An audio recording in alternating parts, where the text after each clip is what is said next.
Dikatakan dzikrus salaf tanzilu rahmah, fa kaifa dzikrun nabiyuna Muhammad sallallahu alaihi wasallam. Bila mana menyebut nama orang soleh, menceritakan kisah orang-orang soleh, dapat menyebabkan Allah menurunkan rahmat.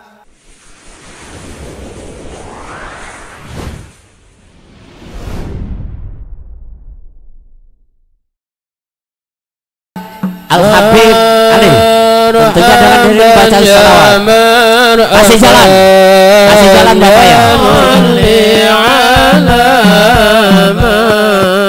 Allah fi khairil biqam tala'at. Awas Bapak, jangan terlalu dipercepat Bapak. Kasih jalan Bapak, mohon maaf ya, mohon maaf. Jangan terlalu berdesak-desakan. Jangan berdesak-desakan. Syukru alaina mada'a lillah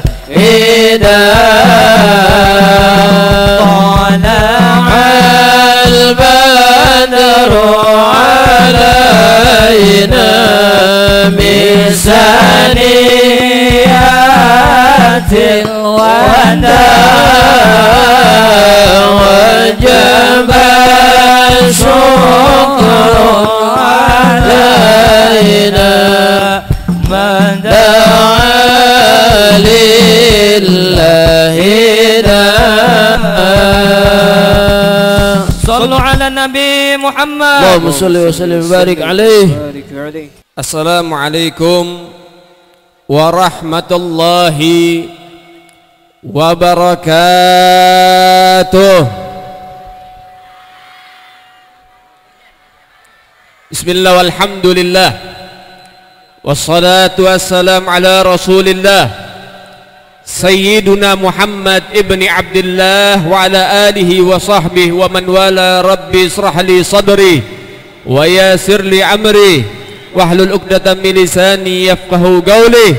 Wa sallallahu ala sayyidina Muhammad sayyidil mursalin walhamdulillahi rabbil alamin.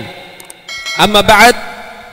Alhamdulillah yang sama-sama kita muliakan, kita hormati, kita kagumi, kita cintai. Dari segenap para asatid, para alim ulama, para masyayikh, para tokoh masyarakat, para muallim, para mudarris, para tuan guru yang begitu banyak ada di hadapan kita, sehingga doa terbaik, munajat terbaik untuk mereka, mudah-mudahan guru-guru kita senantiasa dipanjangkan usianya oleh Allah fi siha wal afiyah, fi taatillah wa rasulah, diberkahi zahir dan batinnya oleh Allah subhanahu wa ta'ala. Dan juga yang jamaah yang hadir, mudah-mudahan yang punya hajat, hajatnya dikabulkan oleh Allah, yang sakit disehatkan oleh Allah, yang punya usaha diberkahi oleh Allah, dan mudah-mudahan diberikan rezeki yang barakah, yang manfaat yang banyak, dan mudah-mudahan kita hidup dalam keadaan baik dan diberikan kematian husnul khatimah, amin ya rabbal alamin.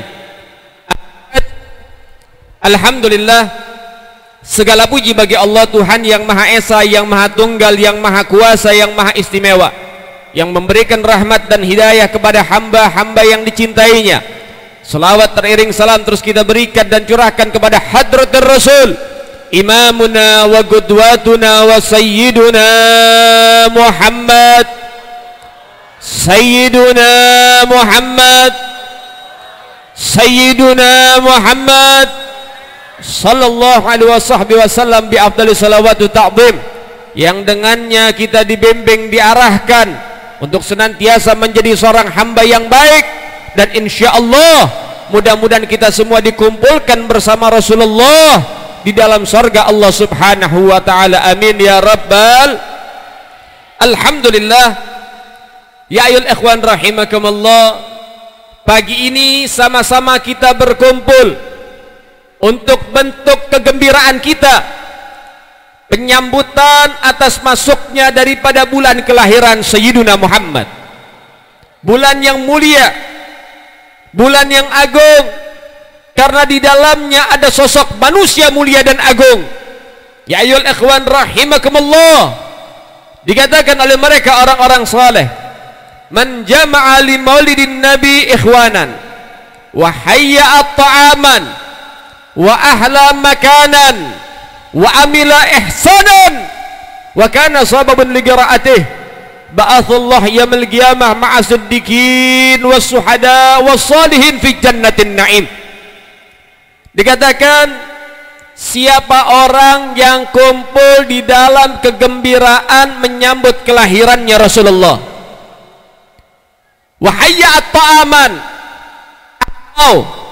atau mereka ikut partisipasi menyumbang baik dengan hartanya atau dengan selainnya. Ibu-ibu masak bakwan dari pagi, bikin lontong dari malam, yang bapak-bapak beli air minum, beli roti, ikut serta gotong royong bantu membantu wahayya ta'aman untuk menyediakan makanan konsumsi untuk orang-orang yang hadir dalam peringatan Maulid baginda Nabi Muhammad. Wa ahla makanan, nggak bisa kasih materi, nggak bisa nyumbang makanan, tapi dia punya tenaga, dia ikut. Wa ahla makanan, dia persiapkan tempat, dia gelar karpetnya, dia bersihkan tempatnya, dia dekorasi tempatnya untuk menyambut para tetamu Sayyiduna Muhammad. Wa amila ihsanan, nggak bisa hadir karena ada udzur syar'i, nggak masalah. Nggak bisa nyumbang karena nggak punya uang, nggak masalah.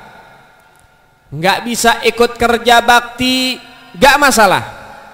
Yang penting apa? Wa amila ihsanan, berlaku baik di dalam peringatan Maulid baginda Nabi Muhammad. Kalau nggak bisa nyumbang, nggak bisa hadir, minimal jangan usil kalau ada orang yang bikin maulid. Minimal jangan ganggu kalau ada masyarakat yang bikin maulid. Ya sudah, nggak bisa hadir, nggak bisa apa-apa, doakan supaya acaranya lancar. Wa kana sababan li qiraatih, adapun mereka sekelompok panitia yang kerja keras untuk bisa mengadakan maulid di kampung mereka. DKM kumpul di pos ronda sama Pak RT, iseng-iseng ngomong, "Teh, enak kalau kita bikin maulid nih." RT-nya merespon, "Betul juga. Ada Haji Asep, kenapa nih? Kira-kira masjid kita bikin maulid yuk." Dari obrolan ringan, obrolan biasa diseriuskan sampai terjadi acara, mereka mendapatkan barokah dari maulid baginda Nabi Muhammad. Masya Allah. Kenapa? Menjadi pencetus, menjadi pelopor, menjadi penggerak adanya maulid di kampung kita, mengajak umat Islam untuk ingat dengan baginda Nabi Muhammad, mengajak umat Islam untuk dekat dengan Sayyiduna Muhammad. Mereka sekelompok orang yang berbicara, bergerak mengadakan maulidnya Rasulullah. Maka orang-orang yang semacam ini, yang hadir maulid, yang nyumbang maulid, yang ikut kerja bakti, yang nyiapin tempat, dan mereka menjadi panitia penggerak, ba'athallah yaumil qiyamah, besok di hari kiamat akan dibangkitkan oleh Allah, dikumpulkan oleh Allah bersama kelompok orang-orang soleh, wasiddiqin, orang-orang yang beruntung, wasuhada, para suhada. Nah, orang-orang yang hadir ini semua akan dikumpulkan oleh Allah bersama orang-orang terbaik fi jannatin na'im, di dalam sorga yang penuh kenikmatan dari Allah subhanahu wa ta'ala. Mudah-mudahan kita termasuk bagian orang-orang yang beruntung. Amin ya rabbal, amin ya rabbal. Maka oleh sebab itu saudara-saudara sekalian, ini adalah motivasi, penyemangat buat kita untuk senantiasa ingat sama Rasulullah. Jadi kita sebagai warga jangan merasa risih kalau diajak partisipasi dalam kegiatan agama, sehingga kita tunjukkan kepedulian kita kepada Sayyiduna Muhammad sallallahu alaihi wasallam. Karena di dalam peringatan Maulid diceritakan sosoknya Rasulullah. Di peringatan Maulid kita semua diperdengarkan salawat kepada Rasulullah. Ini semua untuk menimbulkan rasa cinta yang mendalam dan kerinduan kepada Sayyiduna Muhammad sallallahu alaihi wasallam. Dikatakan dzikrus salaf tanzilu rahmah, fa kaifa dzikrun nabiyuna Muhammad sallallahu alaihi wasallam.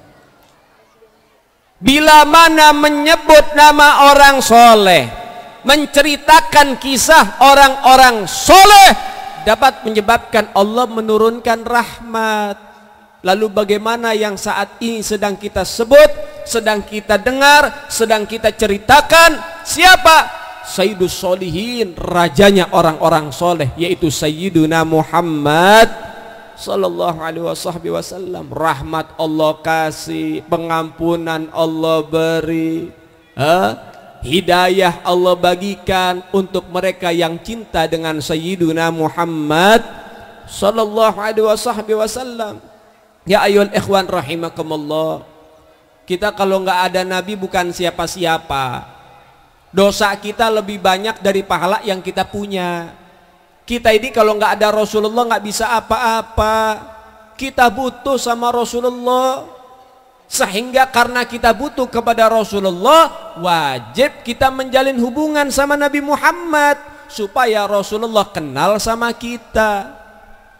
Nah maka oleh sebab itu ikhwan rahimakumullah, sampai dikisahkan di zaman Nabi Allah Musa ada salah seorang yang meninggal. Lalu kemudian orang ini dibiarkan sama warga, sama masyarakat, gak diurus jenazahnya, gak diurusin. Allah Ta'ala memberikan perintah kepada Nabi Musa. Allah Ta'ala memberikan instruksi. Allah Ta'ala menyuruh Nabi Musa, wahai Musa, ada hambaku yang wafat ditinggalkan oleh orang. Karena banyaknya dosa, banyaknya keburukan, sehingga masyarakat gak ada yang suka sama dia. Maka Allah Ta'ala memerintahkan kepada Nabi Musa, wahai Musa, urus jenazah itu, kafani dan juga kebumikan. Urus, mandikan, kafani, kebumikan, kubur yang layak, kasih penghormatan. Nabi Musa tanya, ya Allah, ini orang amalannya apa sehingga engkau memberikan penghormatan? Maka Allah mengatakan, wahai Musa, orang ini satu waktu pernah membaca kitab Taurat, kemudian dia di situ menemukan nama Muhammad sallallahu alaihi wasallam, dan dia bersolawat kepada kekasihku Muhammad satu kali dalam umurnya. Dengan solawat itu aku mengampuni kesalahan-kesalahannya. Masya Allah. Sekali solawat sama Nabi, orang yang banyak dosa diampuni sama Allah Ta'ala, dirahmati sama Allah Ta'ala. Mudah-mudahan kita jadi orang yang rajin solawat. Mudah-mudahan kita punya rasa cinta sama Sayyiduna Muhammad. Mudah-mudahan kita mendapat syafaatul uzmah di hari kiamat. Amin ya Rabbal. Amin ya Rabbal. Rasulullah itu adalah manusia yang luar biasa. Basyarun lakal basyar.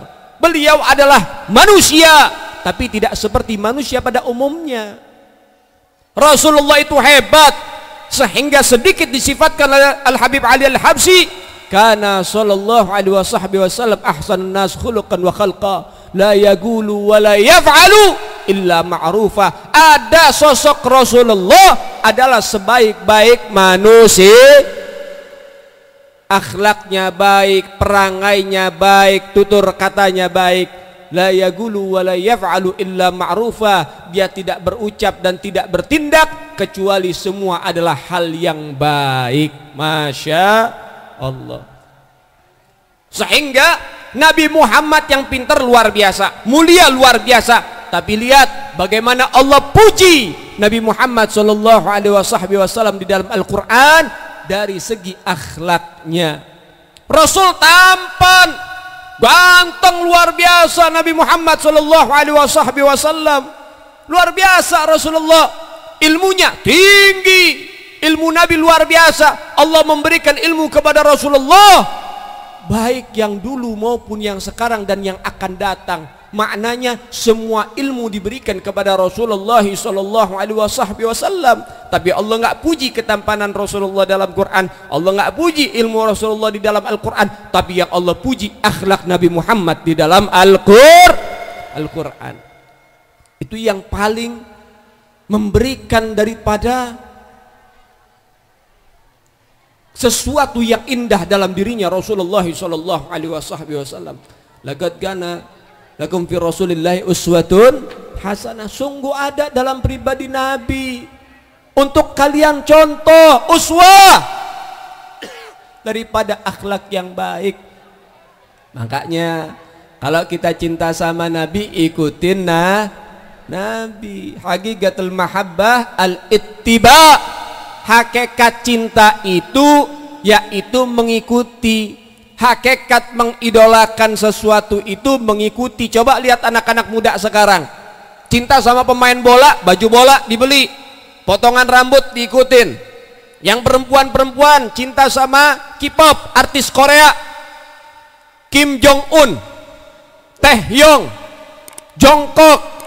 Coba pikirin, Kim Jong Un jualan teh sambil jongkok. Konser di Indonesia, anak-anak muda nabung buat apa? Beli tiket yang harganya mahal.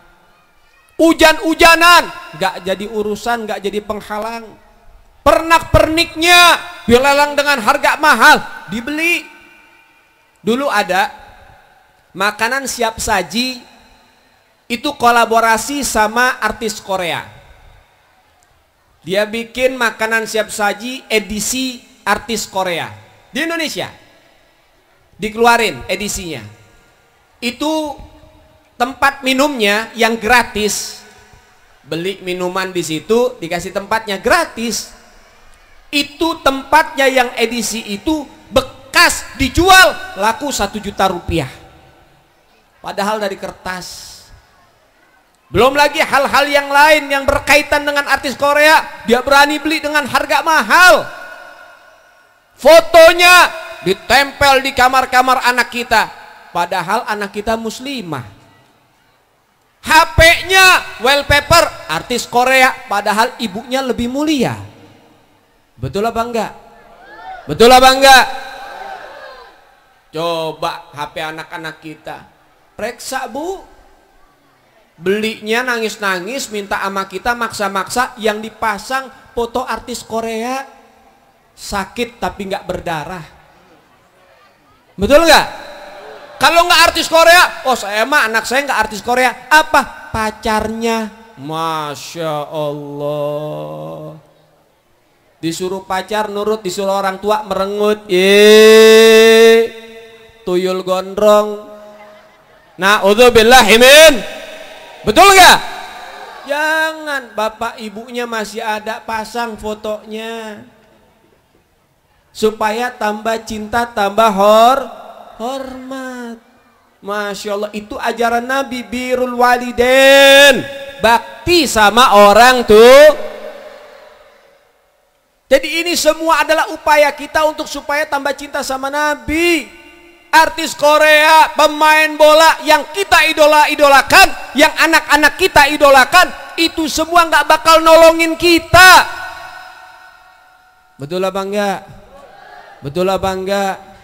Kira-kira nanti anak-anak yang cinta sama pemain bola, emang Cristiano Ronaldo ngasih syafaat? Hah? Enggak, yang ngasih syafaat siapa? Yang ngasih syafaat siapa? Yang ngasih syafaat siapa? Nabi Muhammad. Cintain Rasulullah. Masya Allah. Saudara yang dimuliakan oleh Allah Subhanahu wa ta'ala, maka oleh sebab itu ini menjadi nasihat. Kita bikin maulid tiap tahun, tapi cinta kita palsu. Betul apa enggak? Nggak percaya? Baik, saya buktiin. Kalau cinta kita banyak palsu, jujur aja mending mah. Baik. Tanda cinta itu kenal. Ada kata-kata tak kenal maka setuju nggak sama kata itu? Setuju nggak? Tak kenal maka berarti kalau kita nggak kenal nggak mungkin sayang. Misal ada ibu-ibu orang sini nggak kenal sama RT di Jakarta, bisa sayang? Enggak. Atau ibu sama suami dulu sebelum kenal emang bisa sayang? Enggak. Setelah kenal baru, maka tak kenal maka kalau pengen sayang harus, kalau nggak kenal berarti enggak. Nah, bingung kan? Bingung apa enggak? Paham nggak kira-kira? Paham? Tak kenal maka tak sayang, berarti kalau kita mengatakan sayang sama Nabi harusnya kenal dong sama Nabi, betul nggak? Betul nggak? Sekarang saya tanya, sayang nggak sama Nabi? Sayang nggak sama Nabi? Yang sayang ibu-ibu doang, bapak-bapaknya nggak sayang. Wah, curiga saya ini. Jangan-jangan sayangnya sama ikan paus lagi. Ikan paus di laut ya, bukan yang mana-mana, hati-hati. Ini direkam nih, urusannya panjang nanti. Ya, jangan-jangan dia sayangnya sama yang lain, orang-orang, bukan orang-orang muslim. Na'udzubillahi min. Paham ya? Sekarang saya tanya sekali lagi, pengen tahu ini suaranya nih. Ini yang bapak-bapak antara bingung sama lapar. Kalau enggak asam lambung lagi naik nih. Sayang enggak sama Nabi? Cinta enggak sama Nabi? Rindu enggak sama Nabi? Betul? Yakin? Baik, ujian pertama. Ngomong-ngomong sayang ya. Awas lo diuji gak bisa lo. Ujian pertama. Saya pengen tanya. Nabi itu punya banyak sahabat. Ada Sayyidina Abu Bakar yang terkenal kebijaksanaannya dan kelembutannya. Ada Sayyidina Umar yang terkenal ketegasannya. Ada Sayyidina Utsman yang terkenal kedermawanannya. Ada Sayyidina Ali yang terkenal keberaniannya. Sehingga pertanyaannya, siapa nama sahabat Nabi yang ahli strategi dan berani? Ayo, yang bisa hadiahnya haji. Serius nih? Wah, ketawa, meremehkan saya Anda. Bener nih yang bisa jawab haji. Tapi ketemunya di Mekah ya. Titik kumpulnya di sana. Dari sini ke sana ongkos masing-masing. Tapi mudah-mudahan semuanya dikasih mudah sama Allah Ta'ala. Amin ya Rabbal. Ayo, siapa? Sayyidina Umar bin Khattab. Ibu-ibu Sayyidina Umar bin Khattab. Dari banyaknya masyarakat, ini jutaan kayaknya ini. Campur sama jin jutaan ini. Yang jawab cuma 2 orang, bapak 1, ibu 1. Masya Allah, saya kasih hormat. Mudah-mudahan bapak dan ibu yang jawab, mudah-mudahan umurnya panjang sampai 2 hari mau kiamat. Gak apa-apa, yang penting sehat, afiat, banyak rezeki. Amin ya Rabbal. Udah, nggak ada yang jawab lagi. Baik, saya betulin lagi. Namanya Sayyidina Khalid bin Walid. Sayyidina Umar berani, Sayyidina Ali berani, Sayyidina Abu Bakar berani, Sayyidina Utsman berani. Semua sahabat Nabi nggak ada yang penakut. Tapi yang ahli strategi yang terkenal, karena sahabat-sahabat Nabi ini punya keahlian masing-masing. Sayyidina Abdurrahman bin Auf itu keahliannya daripada apa? Tujar, pembisnis ulung. Sayyidina Utsman pembisnis ulung, keahlian itu. Ya, itu keahlian. Sayyidina Abu Bakar keahliannya kebijakannya, bijaksana orangnya. Ya, tapi yang ahli strategi menyusun siasat Sayyidina Khalid bin. Pertanyaan pertama sudah gagal. Pertanyaan kedua. Pertanyaan kedua, hadiahnya Avanza second. tahun 2001. Ayo, pertanyaan kedua. Ya, saya pengen tanya, masjid pertama yang dibangun oleh Rasulullah. Oh. Yang penting menjawab, masalah salah benar urusan belakangan. Cakep. Masjid pertama yang dibangun oleh Nabi, Masjid Quba, yang disebut dengan Masjidut Taqwa.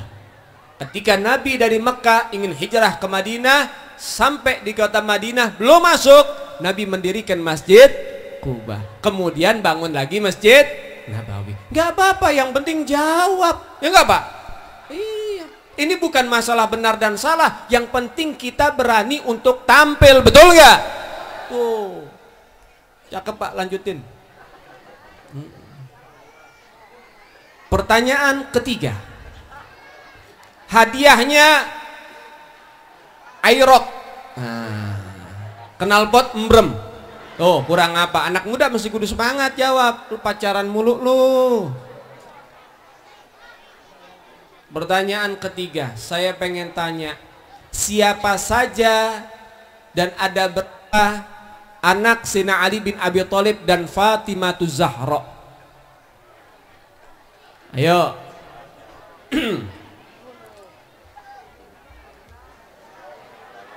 Udah nih, nggak tahu nih. Satu, Sayyidina Hasan. Kedua, Sayyidina Husain. Tiga, ayo, lu tadi kenceng lu jawab lu. Nah, Sayyidina Muhsin. Sayyidina Muhsin ini meninggal waktu kecil. Empat, Sayyidatuna Zainab. Kelima, Sayyidatuna Ruqayyah. Sebagian ulama ada yang berpendapat 6, satu lagi Ummu Kulthum. Jadi berapa anak Sayyidina Ali dengan Siti Fatimah? Ada berapa? Dari semua pertanyaan tidak ada yang berhasil mendapatkan hadiah Aerox. Katanya cinta Nabi, tapi kok nggak kenal sama Nabi? Palsu. Baik, pertanyaan selanjutnya. Hadiahnya bembeng. Iya, makin turun dah. Ya. Saya pengen tanya, ini hadiahnya mesin cuci deh, naik lagi. Ayo Bu, semangat Bu. Iya, kapan lagi hadir maulid pulang bawa mesin cuci orang? Ah, udah semangat. Nyolong namanya. Ya, semangat, semangat. Tenang, masih banyak kesempatan. Saya pengen tanya, siapa nama ayah dari Ayu Ting Ting? Gak usah ketawa, tanya nih saya, jawab aja udah. Siapa namanya? Siapa namanya? Ustadz aja apal. Betul. Baik, pertanyaan berikutnya, hadiahnya kontrakan 400 pintu. Kurang apa coba? Ngehayalnya kita kurang apa coba? Saya pengen tanya, jawabnya yang kenceng nih. Kenal nggak sama Anang Hermansyah? Ya udah, santai aja Bu, jangan nyolot. Nama istrinya yang sekarang siapa? Mantan istrinya siapa? Titi semua nih. Ya, apal. Nasab orang mana juga apal di sini mah. Baik, punya anak yang udah kawin, siapa namanya? Siapa? Kawinnya sama siapa Bu? Siapa? Punya cucu yang pertama namanya siapa? Tuh. Jangan ngomong nggak tahu. Lu nonton mulu infotainment. Istrinya Asanti, mantannya Krisdayanti. Terus apa lagi? Anaknya yang udah kawin namanya Aurel. Kawinnya sama Asyap. Atta Geledek. Punya anak namanya Aminah. Apal. Masya Allah, luar biasa. Artis diapal, Nabi nggak apal. Katanya cinta, katanya kangen, katanya rindu. Hadir maulid kemana-mana, pulang dari maulid nenteng pastel sama kue, masuk tas semua. Iya bu, kadang-kadang itu lemper di tas ibu-ibu udah seminggu nggak ketahuan. Masya Allah, di mana maulid hadir luar biasa, tapi kok nggak kenal sama Nabi. Betul, bukan ibu-ibu aja, bapak-bapaknya juga sami mawon, podo wae, sarwa wae. Nah ini menjadi satu bentuk apa ya, nasihat. Kita ini selama ini kemana? Hadir maulid tapi hatinya nggak ikut. Kita ngomong cinta sama Nabi tapi nggak kenal sama Nabi. Ini kesalahan kita yang harus diperbaiki. Ya pantes masih banyak orang tua yang suka mabok.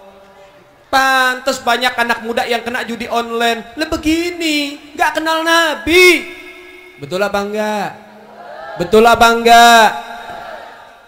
Pantes bu, pak, kita punya anak banyak yang durhaka sama kita sebagai orang tua karena kita nggak pernah kenalin bagaimana akhlak Nabi kepada mereka. Yang ibu-ibu ngomong sama anak gibah mulu. Kakak tuh lihat tuh tetangga kita, masa beli kulkas baru padahal kan nggak kerja ya, jangan-jangan miara tuyul. Emak-emak kan begitu kadang-kadang. Nggak boleh ngeliat tetangga beli mesin cuci, beli TV, beli ini, waduh, timbul dah hasutnya. Nggak di sini, di sana. Di sini mah ibunya baik-baik. Cuman tahu-tahu orang muntah darah aja. Belum lagi ustadz-ustadz kita kesian bu. Ya Allah, ngajarin anak-anak kita alif, ba, ta. Anak-anak kita bandelnya luar biasa. Ibu aja sakit kepala sama anak ibu sendiri. Dititipin sama ustadz. Ustadz rajin ngajarin ngaji. Ayo nak, ayo Jang, sini alif, ba, ta. Nih Ujang lagi diajarin ngaji. Asep naik atas motor, Dadang naik ke atas lemari. Masya Allah, banyak ustadz mati muda gara-gara itu bu. Sekarang 2024 naik iuran pengajian dari 20.000 naik 25.000. Bilang, nah ini kasih tahu bapak ibunya ya, sekarang bulanannya ustadz naikin 5.000 karena kebutuhan. 25.000 ustadznya udah nahan stres bu, ngadepin anak kita, yaitu nggak sebanding, harusnya 25 juta. Masya Allah, ustadz naik Mercy nggak naik Grand Max ente. 25.000 ngomong ini anak bu, kata ustadz bayaran bulanan SPP naik 5.000 jadi 25.000. Nggak terima ini emak. Ngomong sama orang kampung, Bu Cucum, ayah didinya. Oh enggak, ini enggak kenal saya ya. Pokoknya ini di luar skenario ini. Ya. Ustadz, kenapa? Pengajian masa naik 5.000 jadi 25.000? Emang ustadz sekarang mah cinta mendunia? Enggak ada yang ikhlas. Wah, ustadz-ustadz sekarang mah mau kaya semua. Masya Allah bu, masa ya ustadz suruh miskin mulu? Ibu nggak pernah ngerasain bu? Ya mungkin pernah ya, kita semua pernah ngerasain. Cuman ustadz lebih miris. Tahajudnya terganggu sama suara token listrik bu. Hati, ya Allah. Ustadz-ustadz sekarang pada teriak, aku nggak bisa Yura, gak mampu. Lagi Allahu Akbar, tet, tet, kayak mau meledak rumahnya bu. Ibu nggak ngerasain. Ibu nggak ngerasain. Ustadz kadang-kadang naik Honda Grand, tahu nggak lu? Itu motor sama usia dia kadang-kadang tuaan motornya itu. Apa Grand apa namanya? Kalau Grand Max mobil, motor. Astrea Grand. Mungkin ibu zaman dulu ngerasain tuh dijemput sama suami dulu waktu masih muda, zaman si boy. Ibu nggak ngerasain Ustadz lagi naik motor tek tiba-tiba mati di tengah jalan, Bu? Belum ngerasain Ibu. Malam-malam tahu sendiri kan, Ustadz kan kadang-kadang dinasnya malam mulu. Acara tahlil di kampung sebelah, pulang jam 1, tengah jalan motor mogok, dicek bensin kosong, mana di tengah hutan lagi. Ya Allah, Ustadz sampai doa, mudah-mudahan ada bocah yang lewat yang kenal sama saya. Itu doanya, Bu, dari jam 1 malam sampai jam 9 pagi belum ada yang lewat. Ibu belum ngerasain, Bu. Kadang-kadang ustadz itu ya Allah batinnya luar biasa. Di rumah diomelin bini,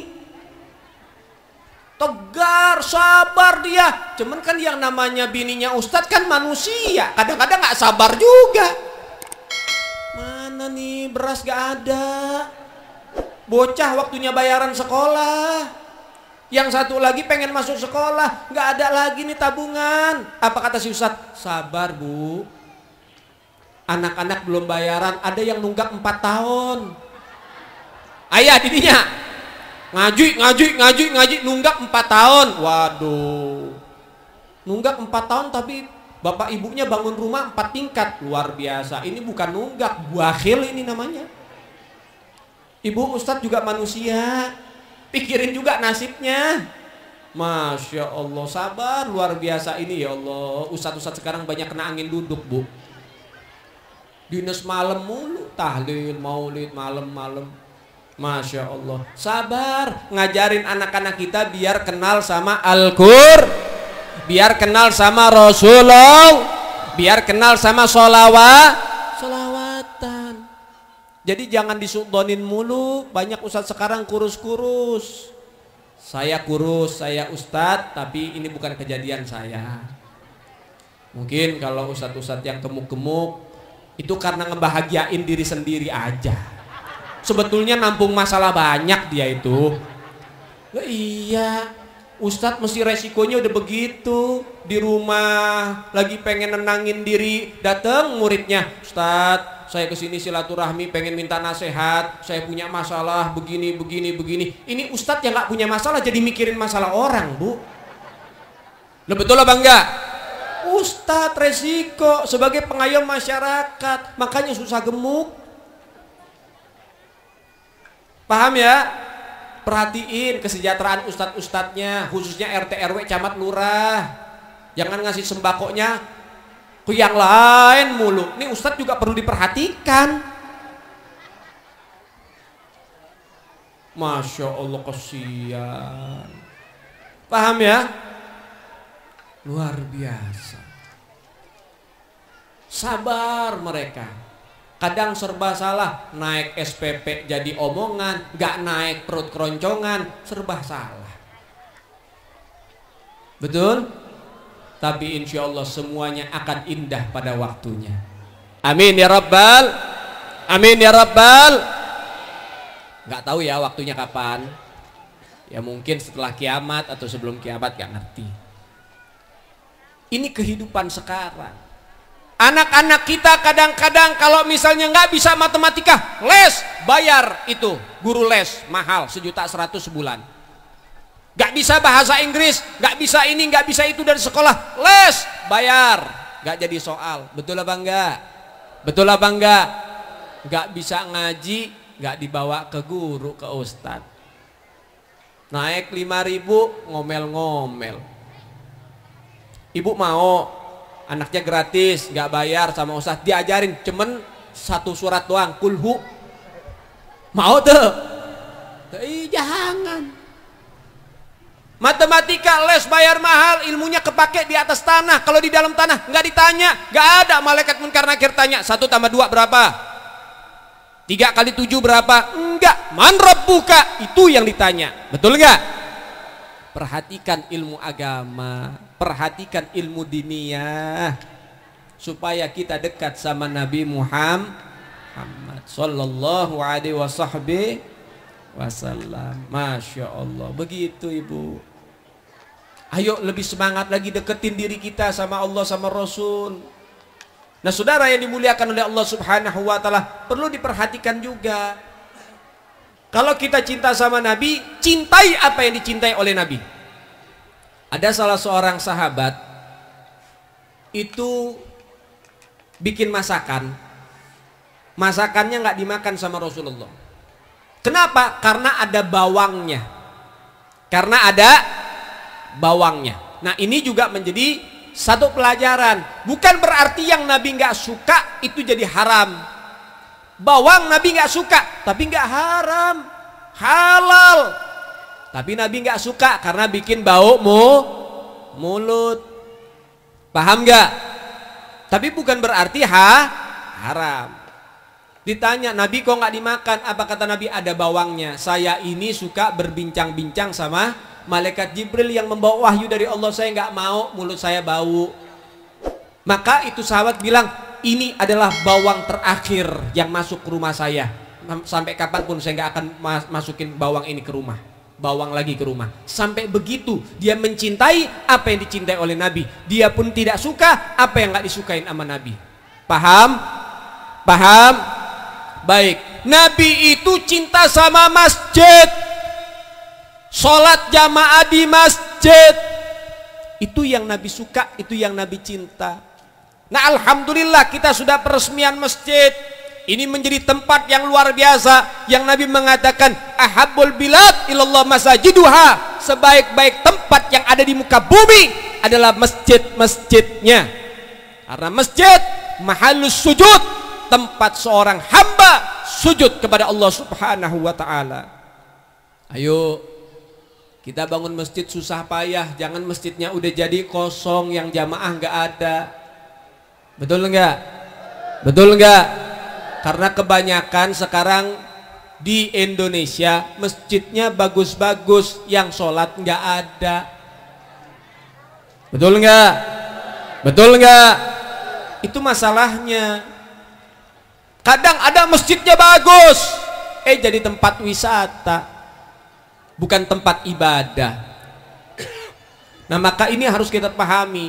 Masjidnya sudah bagus, ayo PR kita hidupkan masjidnya. Nabi bilang di dalam hadis juga, basyiril mazaina fi dulmati ila masajid binurik tammah yaumil qiyamah. Kabar gembira buat orang-orang yang keluar dari rumah di kegelapan malam menuju masjid, nanti di hari kiamat akan diberikan oleh Allah cahaya yang terang benderang di tubuhnya. Masya Allah. Maknanya gimana? Subuh berangkat ke masjid, maghrib berangkat ke masjid, isya berangkat ke masjid, duhur dan asar pun berangkat ke Jangan nyangkul mulu pak. Jalan ke masjid, habis sholat nyangkul lagi nggak apa-apa.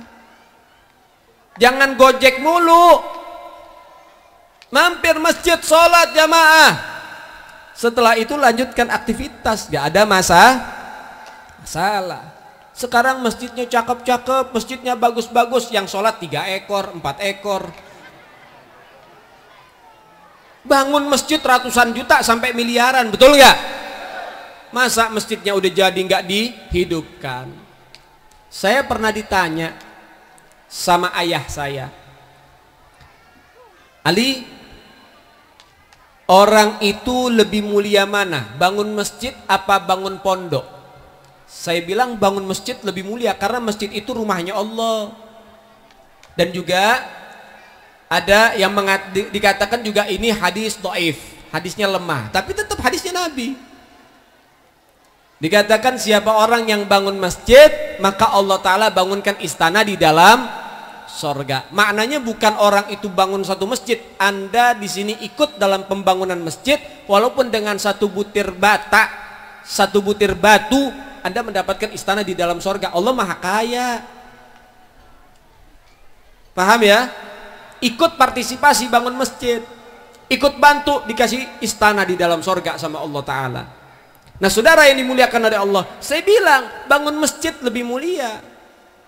Kata abah saya, oh sekarang beda, bangun pondok jauh lebih mulia dari bangun masjid. Kaget saya, loh kenapa alasannya? Maka abah saya bilang, berapa banyak masjid sekarang terbangun tapi nggak ada yang jalan, nggak ada yang hidup.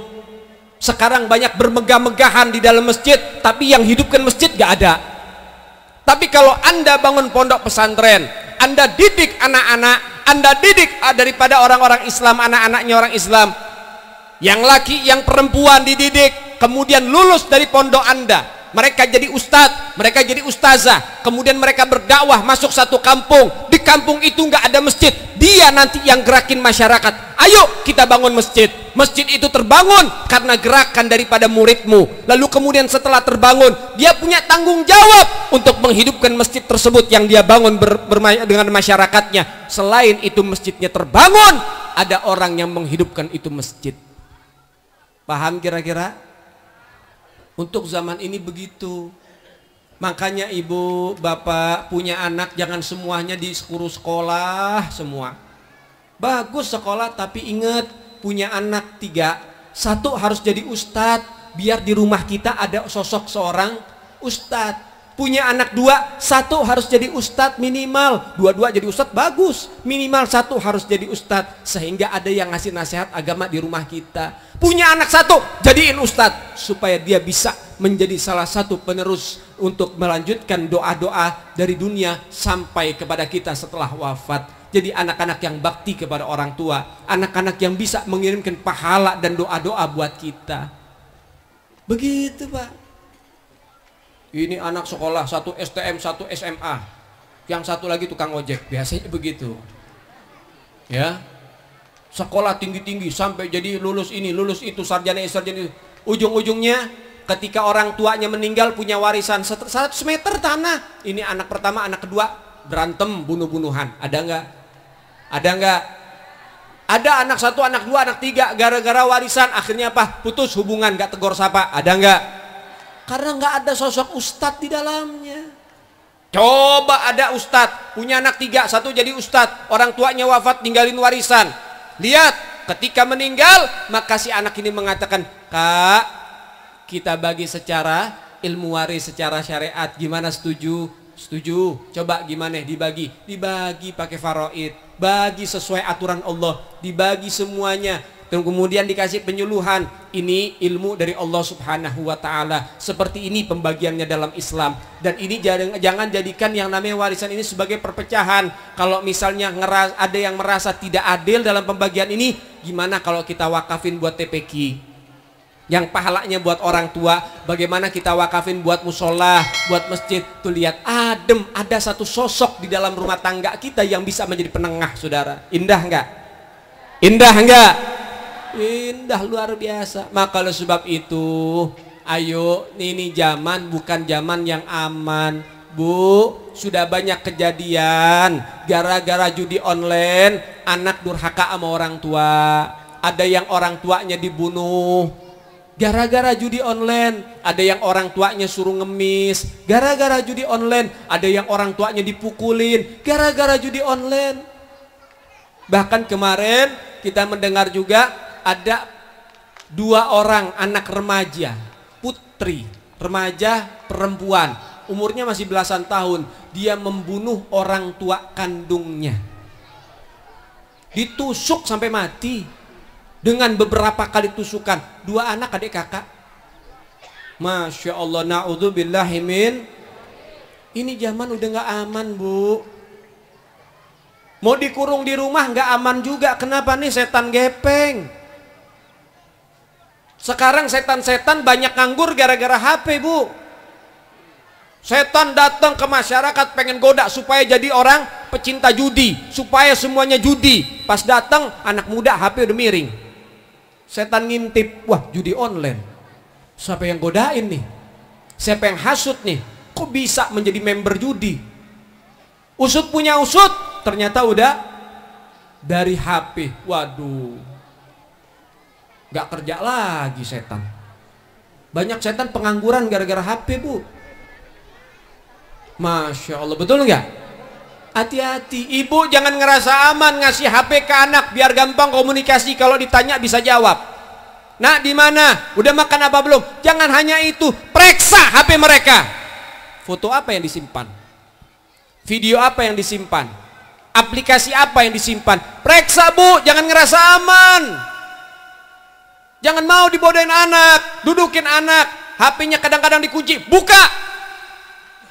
Kadang-kadang aplikasinya juga bisa disimpan-simpan, Bu. Mesti teliti jadi orang tua. Kenapa saya mengatakan ini? Karena udah banyak kejadiannya. Tuh lihat berapa banyak yang mereka itu akhirnya gantung diri gara-gara judi online. Hati-hati, Bu. Nah, kenapa orang-orang itu bisa akhirnya judi online, jadi anak durhaka, jadi pecandu minuman keras? Karena orang tuanya lalai memberikan pendidikan agama kepada anak-anaknya dari semenjak masih kecil. Itu kesalahan orang tua. Mudah-mudahan ini nggak terjadi di keluarga kita. Amin ya Rabbal. Amin ya Rabbal. Maka oleh sebab itu, ibu, bapak, ayo giring anak-anaknya ke masjid. Giring anak-anaknya ke majelis taklim. Ini masjid pasti akan ada kegiatan. Maka oleh sebab itu, ayo hadirkan anak-anak kita. Ikut dari maghrib sampai isya diisi sama pengajian, guru-guru kita datang belajar di situ. Mudah-mudahan semuanya jadi orang-orang yang soleh dan solehah. Mudah-mudahan makin cinta sama Rasulullah. Mudah-mudahan makin kenal sama Rasulullah. Amin ya Rabbal. Amin ya Rabbal. Amin ya Rabbal. Ayo, masjid udah jadi, ke masjid. Mau ke masjid apa dijemput? Ayo pilih. Mau ke masjid sendiri apa dijemput? Hah? Ya, DKM. Dengar tuh ya. Pokoknya kalau ada yang nggak ke masjid, jemput aja. Ya, ingat kendaraan akhirat kan? Nah, itu udah jemput pakai itu. Iya udah. Masjid capek-capek, cari dana capek-capek, ibu-ibu kadang-kadang panas-panas pinggir jalan cari dana. Ustadz-ustadznya turun, orang tuanya turun, aparatnya turun buat supaya ada masjid. Sekarang masjid ada, masa nggak hidup? Betul nggak? Betul nggak? Mudah-mudahan Allah Ta'ala kasih kepada kita hidayah dan istiqomah sehingga bisa menghidupkan masjid dengan baik, sholat berjamaah, dan mudah-mudahan ini bisa menjadi salah satu bentuk kita semua menjadi seorang hamba yang cinta kepada Allah dan Rasul. Amin ya Rabbal. Amin ya Rabbal. Ya ikhwan rahimakumullah. Maka oleh sebab itu saudara dimuliakan oleh Allah Subhanahu wa Ta'ala, mungkin ini saja yang bisa saya sampaikan. Jangan terlalu panjang. Kalau panjang bisa usus buntu orang-orang ini. Iya, asam lambung udah kerasa. Nih yang bawa bapak di dalam itu duduknya dari tegak bersila. Wah, gagah, Bu. Saya 5 menit ceramah udah mulai selonjoran. Setengah jam udah hampir tiduran. Ya, nanti kalau dipanjangin lagi kalau mati muda kasihan, Bu. Ya cukup. Ya, mudah-mudahan bisa menjadi satu pembelajaran buat kita semua. Jadi orang yang rajin mengaji, jadi orang yang senantiasa ke masjid, dan mudah-mudahan Allah Ta'ala jadikan kita menjadi orang-orang yang soleh dan soleh. Amin ya Rabbal. Saudara dimuliakan oleh Allah. Dan juga saya umumkan buat anak-anak yang pengen pesantren di pondok pesantren kita, khusus dari kampung sini saya kasih gratis 5 anak saja. Di Bekasi kita punya pesantren di sana, ada kolam renangnya, ada lapangan futsalnya, kegiatan agamanya semuanya lengkap, dan sekarang sedang ada daripada proses perizinan SMP-nya. Jadi nanti yang pesantren di tempat kita SMP-nya gratis dan fasilitas semuanya lengkap. Nah, yang pengen ke sana silahkan hubungin dari para asatid kita dan juga panitia yang sudah nyampe, dan mudah-mudahan anak-anak yang sedang berjuang di sana menjadi anak-anak yang soleh, anak-anak yang bisa meneruskan perjuangan para nabi-nabi Allah Subhanahu wa Ta'ala. Amin ya Rabbal. Jazakallah, terima kasih banyak. Itu saja yang bisa disampaikan. Mohon maaf lahir dan batin. Hadza minal afu minkum. Assalamualaikum warahmatullahi wabarakatuh.